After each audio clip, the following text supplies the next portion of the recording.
Bonjour à toutes et à tous. Alors aujourd'hui, on va parler de la formation. Parce que dans votre CV, une fois que vous avez parlé de votre expérience, vous allez parler de vos formations. Donc là, c'est vraiment la formation académique, c'est-à-dire les diplômes que vous avez obtenus. En fait, on va procéder comme suit. On met en haut des formations, nos formations qui sont les plus récentes. Et plus on va vers le bas, plus on met nos formations les plus anciennes. Ensuite, vous allez mettre, de gauche à droite, vous allez mettre l'année d'obtention de votre diplôme. Ensuite, le nom de votre diplôme.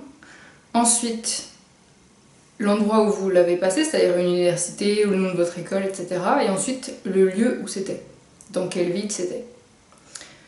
Vous allez également indiquer les matières principales en fait que vous avez eues pendant ces cours-là, parce que ok, vous avez eu tel diplôme, mais nous en tant que recruteurs, on ne connaît pas tous les diplômes, c'est pas possible.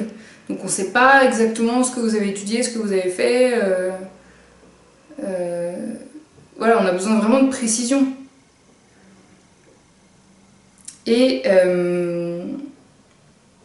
vous allez indiquer aussi par exemple les mémoires sur lesquels vous avez travaillé. Alors, les mémoires en général, c'est quand on est plutôt en Master 1 ou Master 2. Là, on fait des sujets de mémoire, etc. Avant, en général, on n'en fait pas. Pour vous donner un exemple, je vous remettrai un exemple après dans la description. En fait, pour une personne qui a étudié par exemple les ressources humaines, elle va mettre 2018, elle met la date. Ensuite, elle va mettre Master 2 en gestion des ressources humaines. Ensuite, elle va mettre donc virgule, université Paris 8, par exemple. Ensuite, elle va mettre virgule Paris, parce que Paris 8 est une université qui est à Paris, et c'est pas le cas de toutes les autres qui commencent par Paris, ce qui est assez étonnant. Paris 10, par exemple, c'est pas une université à Paris, c'est une université qui est à Nanterre. C'est pour ça que c'est bien important d'indiquer le lieu où vous l'avez passé. Et voilà, donc c'est vraiment ces 4 éléments. Et ensuite, juste en dessous, la ligne en dessous, la personne va indiquer matière principale, 2 points, GPEC. C'est la gestion de carrière en fait. Psychologie. Relations sociales, c'est les relations avec les syndicats. Recrutement.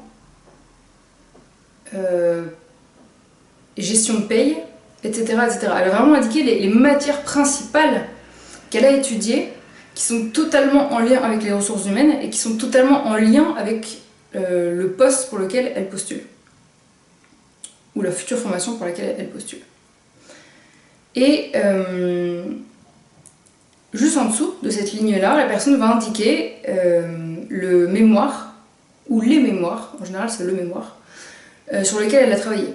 Ça peut être mémoire, 2 points, les risques psychosociaux en TPE. TPE, c'est les très petites entreprises. Et là, quand on lit ça, on voit que la formation, elle est étoffée. La personne, elle a pris le temps vraiment d'indiquer le nom de son diplôme, où elle l'a passé, quelle matière elle a étudié, quelle mémoire elle a rédigé, etc. Là, le CV devient dense, le CV devient intéressant parce qu'on commence vraiment à comprendre ce que la personne a fait. Par exemple, il y en a qui vont écrire BTS MUC, Management des unités commerciales. Mais MUC, déjà, on ne sait pas tout ce que c'est, donc c'est vrai que c'est bien de l'expliquer. Et après, on ne comprend pas les cours que vous avez eus. Je ne sais pas moi, ce que vous avez fait comme cours en MUC. Donc ça, il faut l'indiquer. Ça, c'est important de l'indiquer. C'est important d'indiquer dans tous les cours tous les diplômes que vous avez suivis, c'est important d'indiquer les cours que vous avez suivis. Parce que quelqu'un qui me dit qu'il a fait une école de commerce, je ne sais pas ce que ça veut dire en fait. Est-ce qu'il a eu une majeure? Est-ce qu'il a eu une spécialisation plutôt en finance, plutôt en gestion, plutôt autre chose? C'est vraiment important qu'on arrive à comprendre en fait ce que vous avez étudié, ce que vous avez fait concrètement. Nous, ça nous aide pour évaluer votre profil. Et vous, ça vous met en valeur.